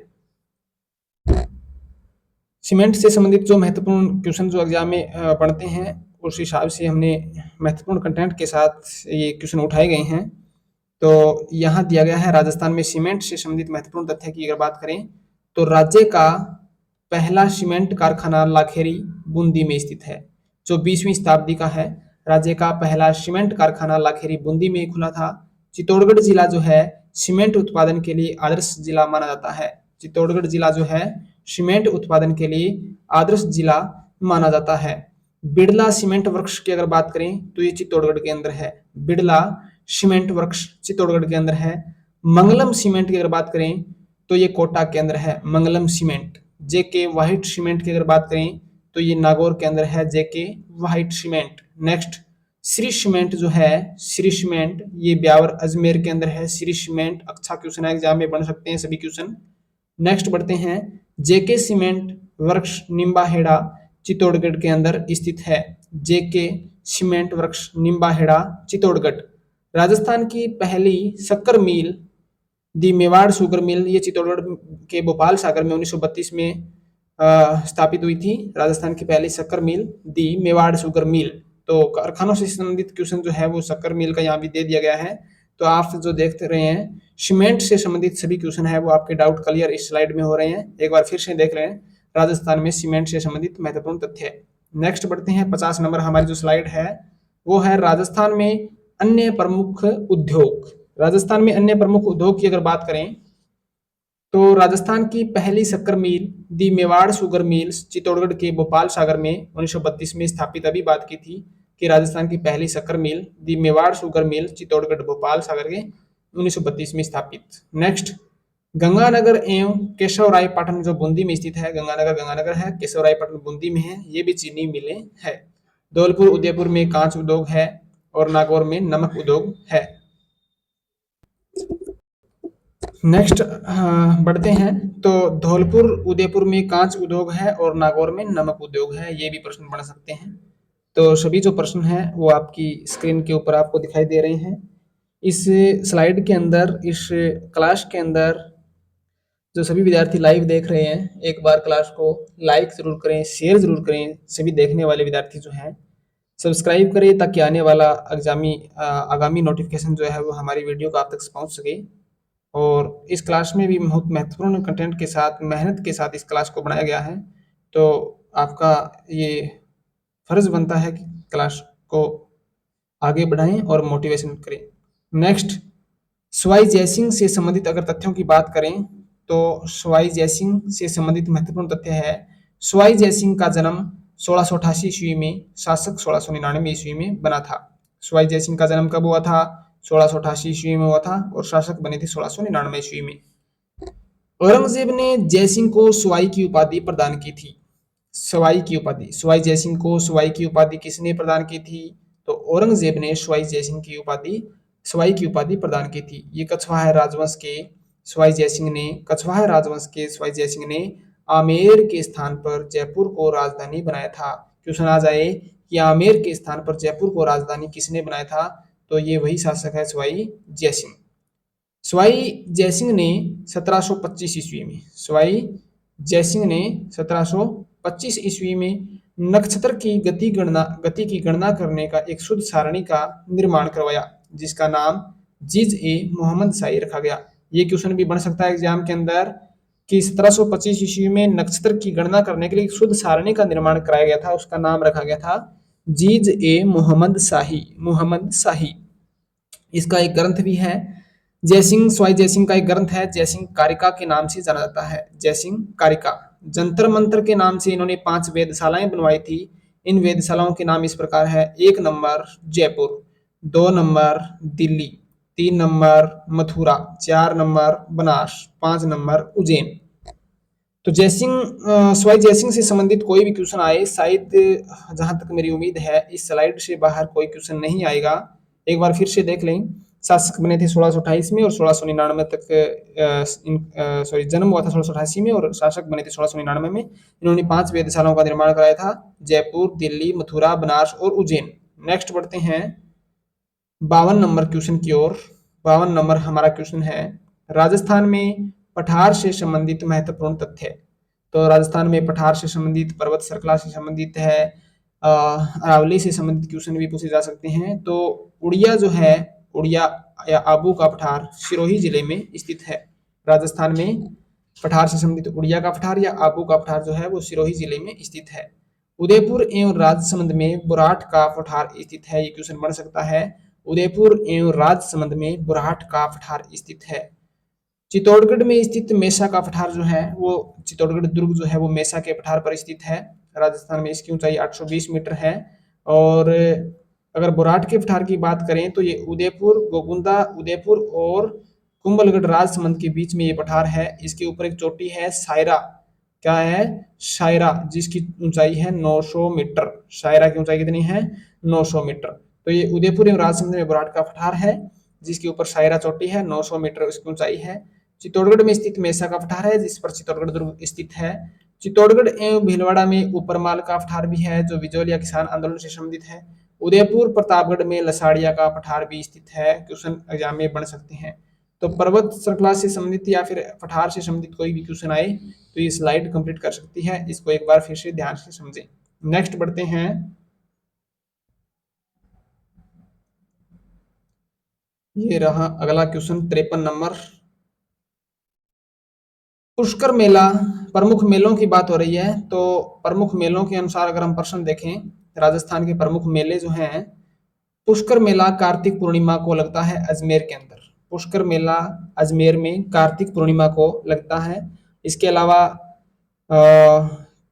बीकानेर में कोलायत जो मेला है, कोलायत बीकानेर में लगता है, वो भी कार्तिक पूर्णिमा को ही लगता है। इसके अलावा बात करें केला देवी जो सवाई माधोपुर करौली में चैत्र शुक्ल अष्टमी को लक्खी मेला लगता है। केला देवी मेला सवाई माधोपुर चैत्र शुक्ल अष्टमी, जिसे लक्खी मेला बोला जाता है। लक्खी मेला किसे कहते हैं? महावीर जी जो है, इनका मेला सवाई माधोपुर में चैत्र शुक्ल एकादशी से वैशाख कृष्ण द्वितीया तक लगता है। महावीर जी सवाई माधोपुर चैत्र शुक्ल एकादशी से वैशाख कृष्ण द्वितीया तक। हरियाली अमावस्या उदयपुर में लगने वाले इस मेले की शुरुआत महाराणा फतेह सिंह ने 1899 में की थी। हरियाली अमावस्या का जो मेला है उदयपुर में लगता है और इस मेले की शुरुआत जो है वो महाराणा फतेह सिंह ने 1899 में श्रावण के कृष्ण पक्ष में की थी। नेक्स्ट बढ़ते हैं, खाटू श्याम जी का मेला जो है वो सीकर में फाल्गुन के शुक्ल पक्ष की 10वीं से द्वादशी तक लगता है। खाटू श्याम जी सीकर में मेला लगता है फाल्गुन के शुक्ल पक्ष की 10वीं से द्वादशी तक। नेक्स्ट, गलियाकोट डूंगरपुर पीर फखरुद्दीन की दरगाह है और बोहरा समाज का उर्स लगता है। गलियाकोट डूंगरपुर में फिर से देखें, पीर फखरुद्दीन की दरगाह है और बोहरा समाज का उर्स लगता है। डिग्गी कल्याण जी का मेला और मंदिर टोंक में स्थित है। डिग्गी कल्याण जी का मेला बढ़ता है टोंक में और मंदिर भी इनका टोंक में स्थित है। भर्तरी का जो मेला है वो अलवर में स्थित है, भर्तरी मेला। और तेजाजी का जो मेला है, तेजाजी के मेले की अगर बात करें तो ये भाद्रपद शुक्ल दशमी को लगता है। नीचे स्लाइड में दिया गया है, एक लाइन छोटी सी कट गई है। तेजाजी का मेला भाद्रपद शुक्ल दशमी को लगता है। नेक्स्ट अगली स्लाइड में बढ़ते हैं। आगे हमारे क्वेश्चन है बिजोलिया किसान आंदोलन से संबंधित महत्वपूर्ण तथ्य। पीछे हमने विजय सिंह पथिक से संबंधित बात की थी। विजय सिंह पथिक से संबंधित जितने क्वेश्चन बन रहे थे उतने बनाए थे। अब बिजोलिया किसान आंदोलन से संबंधित क्वेश्चन है उनकी बात करते हैं। तो क्लास को मैं स्पीड के हिसाब से चल रहा हूँ क्योंकि विद्यार्थियों का एग्जाम है, तो ज़्यादा से ज़्यादा टाइम को बर्बाद न करें, ज़्यादा से ज़्यादा टाइम की बचत करें। तो समय के अभाव में हम इस क्लास को हाई स्पीड में पढ़ रहे हैं, इतना टाइम व्यर्थ नहीं कर रहे हैं। तो बढ़ते हैं 54 नंबर क्वेश्चन की ओर। एक बार सभी देखने वाले विद्यार्थी जो है वो लाइव जुड़े हुए हैं, क्लास को लाइक शेयर जरूर करें। बिजोलिया किसान आंदोलन 3 चरणों में पूरा हुआ। क्लास आपको कैसी लग रही है ये कमेंट बॉक्स में ज़रूर बताएं। आपके लिए ये मेहनत की गई है, ये खाली नहीं जाएगी। ज़रूर इस क्लास से हर शिफ्ट के अंदर 10-12 क्वेश्चन आपको देखने को मिलेंगे। बिजोलिया किसान आंदोलन 3 चरणों में पूरा हुआ था। प्रथम चरण जो है प्रथम चरण है 1897 से 1914। द्वितीय चरण 1914 से 1923 में पूरा हुआ था। तृतीय चरण जो है 1923 से लेकर 1941 में।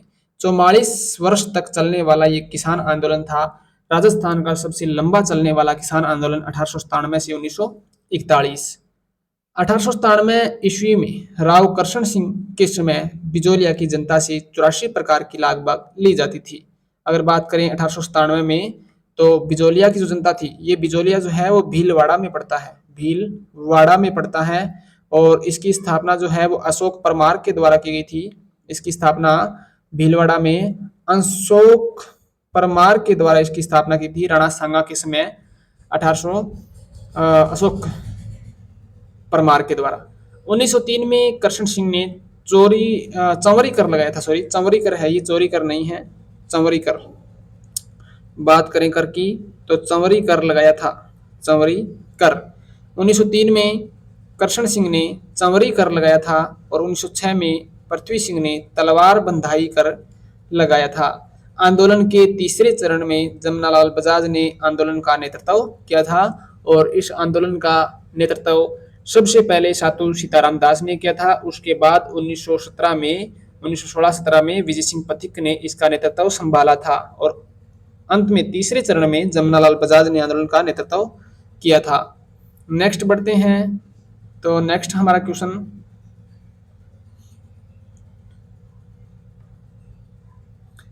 ये रहा आपकी स्क्रीन के ऊपर। बेंगू किसान आंदोलन से संबंधित महत्वपूर्ण तथ्य।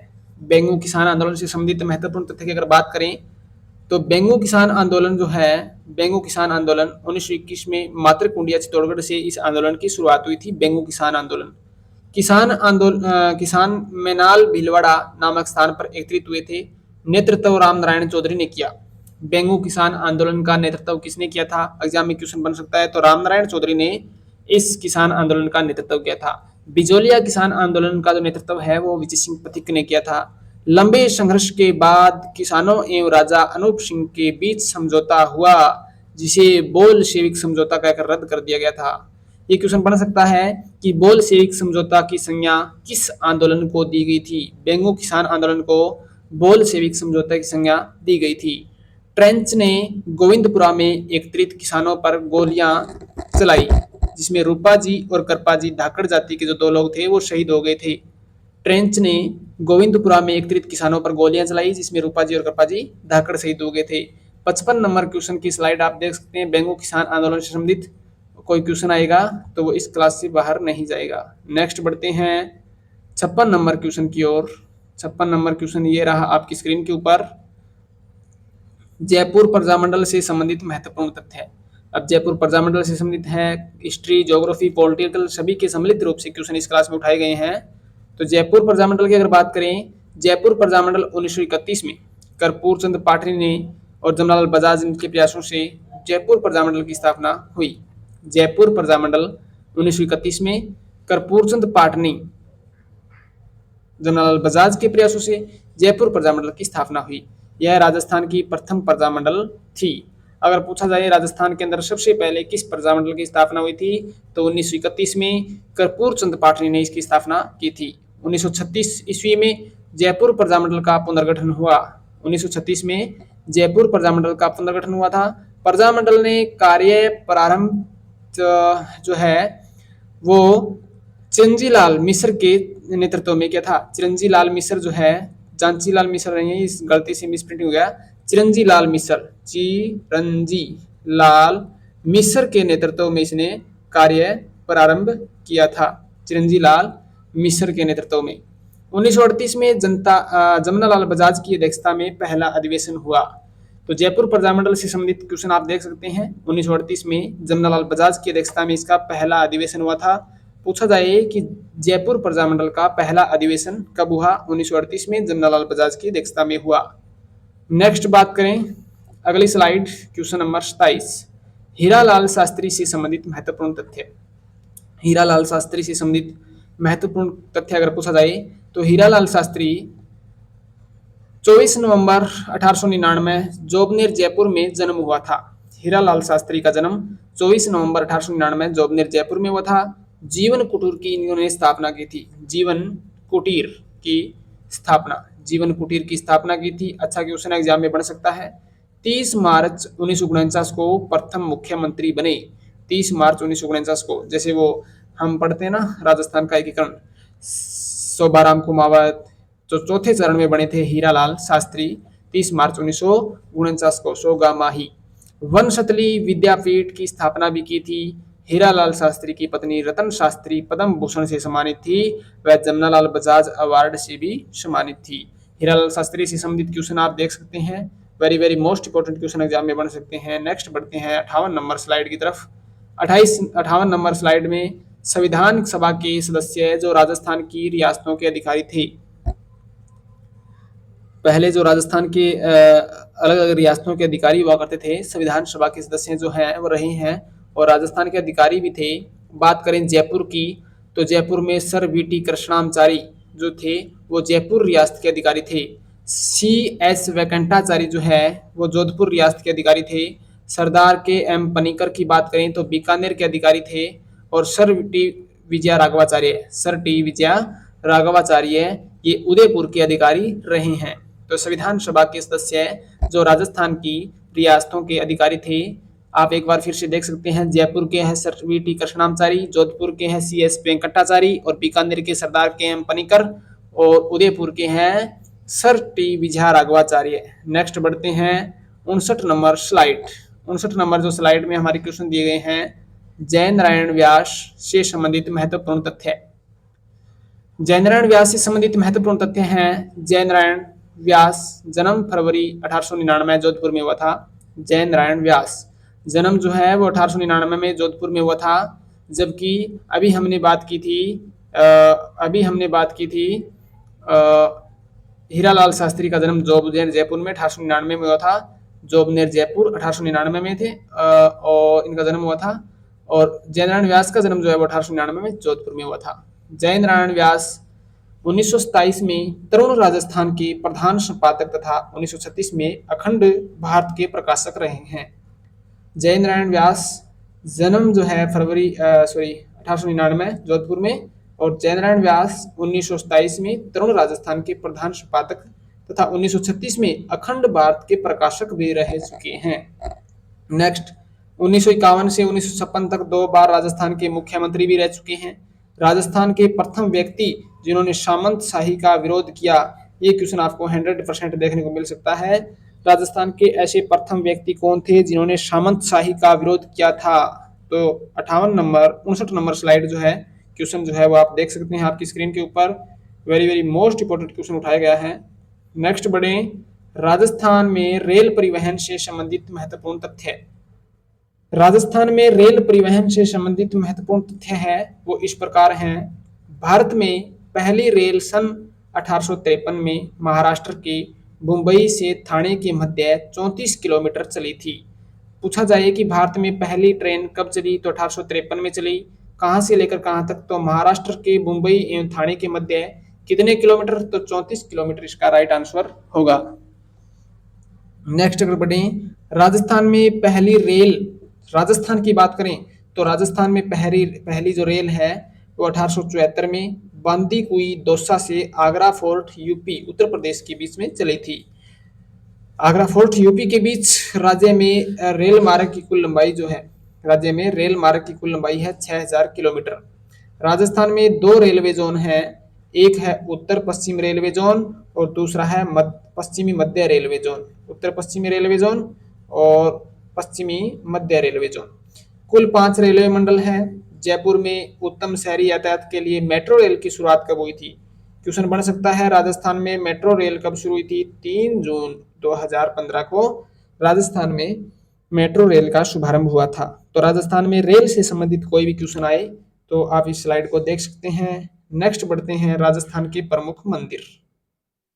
राजस्थान के प्रमुख मंदिर की अगर बात करें, राजस्थान के प्रमुख जो मंदिर है, कपिल सरोवर कोलायत बीकानेर के अंदर है। कपिल सरोवर कोलायत बीकानेर के अंदर मेला भरता है। एकलिंग जी का मेला जो है वो उदयपुर में लगता है। गोविंद देव जी जयपुर में इनका मंदिर है, मेला लगता है। त्रिपुरा सुंदरी का मेला तलवाड़ा बांसवाड़ा में लगता है। ऋषभ देव उदयपुर में है, ये जैन धर्म के तीर्थंकर रहे हैं। और देलवाड़ा सिरोही के अंदर लगता है, देलवाड़ा सिरोही के अंदर। तो ये राजस्थान के प्रमुख मंदिर हैं। ये क्वेश्चन अच्छा और very very most important question है। नेक्स्ट बढ़े, पर्यटन से संबंधित क्वेश्चन की अगर बात करें तो 65 नंबर हमारा क्वेश्चन है, पर्यटन उद्योग व प्रमुख महोत्सव। पर्यटन उद्योग से संबंधित क्वेश्चन की बात करें तो राज्य में पर्यटन को उद्योगों का दर्जा 1989 में ईस्वी में दिया गया था। राजस्थान में पर्यटन को उद्योगों का दर्जा कब दिया गया? राजस्थान को पर्यटन को उद्योगों का दर्जा 1989 को दिया गया था। पतंग महोत्सव की अगर बात करें तो जयपुर में है, ये पर्यटन से संबंधित क्वेश्चन में आ सकता है। ऊंट महोत्सव की बात करें तो ये बीकानेर में लगता है। मरु महोत्सव की बात करें तो ये जैसलमेर का है। कुंभलगढ़ महोत्सव राजसमंद का है। मारवाड़ महोत्सव की बात करें तो ये जोधपुर का है। और मेवाड़ महोत्सव जो है ये उदयपुर में लगता है। तो सभी जो महोत्सव है वो आप स्क्रीन पे देख सकते हैं और very very most important question है, एग्जाम में बन सकते हैं। नेक्स्ट बात करें सरकारी योजना से संबंधित, तो सरकार की जो प्रमुख योजनाएं हैं वो इस प्रकार है। राजस्थान की प्रमुख योजनाएं, आयुष्मान भारत।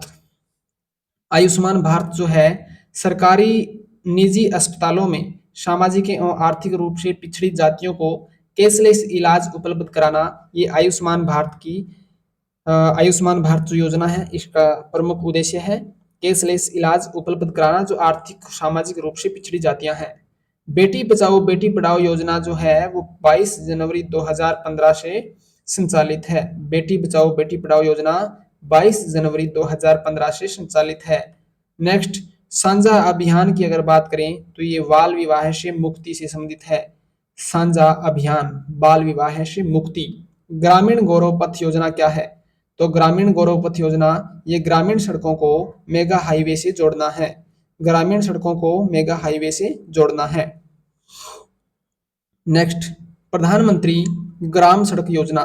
प्रधानमंत्री ग्राम सड़क योजना का क्वेश्चन एग्जाम में बन सकता है। ये 25 दिसंबर 2000 को ग्रामीण क्षेत्रों में सड़कों का विकास करना है। प्रधानमंत्री ग्राम सड़क योजना 25 दिसंबर 2000 को योजना शुरू हुई थी। इसका मुख्य उद्देश्य था ग्रामीण क्षेत्रों में सड़कों का विकास करना। मुख्यमंत्री ग्राम सड़क योजना की अगर बात करें तो इसका शुभारंभ 7 अक्टूबर 2005 को हुआ था। मुख्यमंत्री ग्राम सड़क योजना 7 अक्टूबर 2005। नेक्स्ट बढ़े तो राजस्थान लघु उद्योग निगम लिमिटेड जो है राजसिको की स्थापना 3 जून 1961 की हुई थी। राजस्थान लघु उद्योग निगम लिमिटेड राजसिको 3 जून 1961 को इसकी स्थापना हुई थी। और राजस्थान जन आधार योजना जो है वो 18 दिसंबर 2019 को इसकी स्थापना हुई थी। राजस्थान जन आधार योजना 18 दिसंबर 2019। राजस्थान जन आधार योजना 18 दिसंबर 2019। सभी क्वेश्चन जो है वो एग्जाम में आपको देखने को मिलेंगे। सीईटी की प्रत्येक एग्जाम की प्रत्येक शिफ्ट में एक न एक क्वेश्चन आपको देखने को मिलेंगे। नेक्स्ट बढ़ते हैं, तो आज की हमारी जो क्लास है वो यहीं कंप्लीट करते हैं। सभी क्वेश्चन जो है वो कंप्लीट हो चुके हैं और सभी भी देखने वाले जो विद्यार्थी हैं अभी लाइव जुड़े हुए हैं वो क्लास को ज़्यादा से ज़्यादा लाइक और शेयर करें। और सभी विद्यार्थियों तक ये क्लास पहुंचनी चाहिए जो सीईटी एग्जाम में तैयारी कर रहे हैं, उनके लिए क्लास रामबाण साबित होने वाली है। तो सभी विद्यार्थी हमारे टेलीग्राम चैनल से जुड़ सकते हैं जिसका लिंक वीडियो के डिस्क्रिप्शन में दिया गया है। तो सभी विद्यार्थियों को धन्यवाद। Good night.